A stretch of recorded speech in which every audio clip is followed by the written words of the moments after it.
2024 का लोकसभा चुनाव भले ही अभी दूर है, लेकिन देश की हर राजनीतिक पार्टी साम दाम दंड भेद अपनाते हुए जनता को अपनी तरफ लुभाने में जुटी हुई है। सत्ताधारी भाजपा हो या उसकी मुख्य विरोधी कांग्रेस, दोनों एक दूसरे पर आरोपों की बौछार कर रही हैं। ताजा मामला उपजा है एक ट्वीट से, जिसे किया गया है कांग्रेस के ऑफिशियल ट्विटर हैंडल से। यह विवादास्पद ट्वीट बीजेपी और संघ को टारगेट करते हुए किया गया है, लिहाजा उनकी तरफ से भी सख्त प्रतिक्रिया का आना लाजमी था। लेकिन पहले हम आपको उस ट्वीट के बारे में बताते हैं, जिसके बाद एक बार फिर से कांग्रेस और भाजपा आमने सामने आ गई हैं। इस ट्वीट में आरएसएस की शॉर्ट पैंट में आग लगी हुई दिखाई गई है। उसके नीचे लिखा है 145 डेज मोर टू गो, यानी 145 दिन और। कांग्रेस पार्टी ने फोटो शेयर करते हुए लिखा कि देश को नफरत के माहौल से मुक्त करने और आरएसएस बीजेपी द्वारा किए गए नुकसान की भरपाई को पूरा करने के लक्ष्य की दिशा में हम एक एक कदम बढ़ा रहे हैं। अब कांग्रेस के इस ट्वीट के बाद बीजेपी ने भी अपने आक्रामक तेवर दिखाते हुए कांग्रेस सांसद राहुल गांधी और पूरी पार्टी को अपने निशाने पर ले लिया। भाजपा के राष्ट्रीय प्रवक्ता संबित पात्रा ने कहा कि यह भारत जोड़ो यात्रा नहीं, बल्कि भारत तोड़ो और आग लगाओ यात्रा है।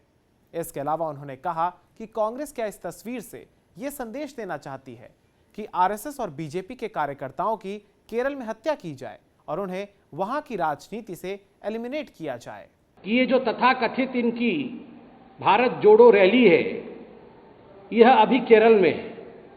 केरल में किस प्रकार से जो संघ के कार्यकर्ता हैं, उनकी कितनी हत्याएं हुई हैं, इस विषय में आप जानते हैं।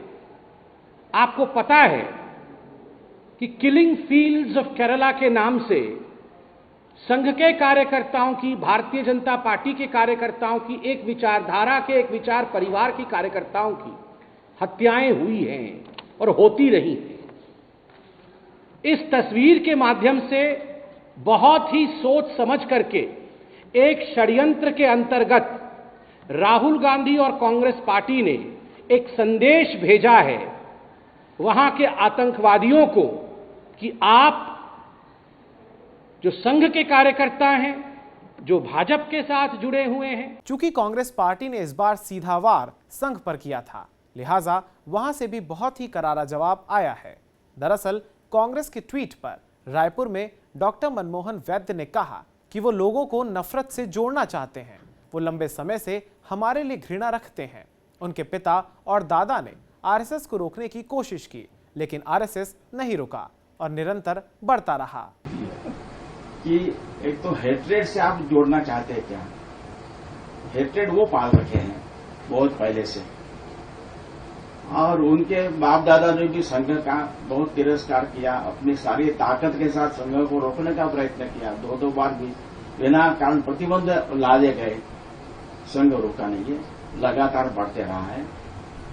संघ क्यों बढ़ रहा है? तो संघ के पास सत्य सिद्धांत है।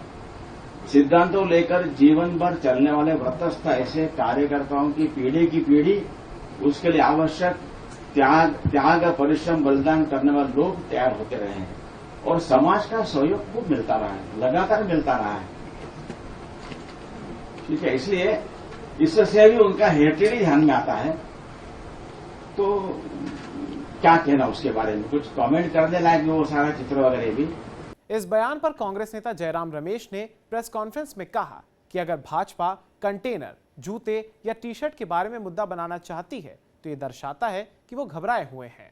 अगर कंटेनर के बारे में मुद्दा बनाना चाहते हैं, टी शर्ट के बारे में मुद्दा बनाना चाहते हैं, जूतों के बारे में इसको मुद्दा बनाना चाहते हैं, तो ये बिल्कुल साफ है कि ये घबराए हुए हैं, ये परेशान हैं और कुछ भी बोल देते हैं। झूठ की फैक्ट्री तो बिल्कुल ओवर टाइम चल रही है अभी, और खास तौर से सोशल मीडिया पर।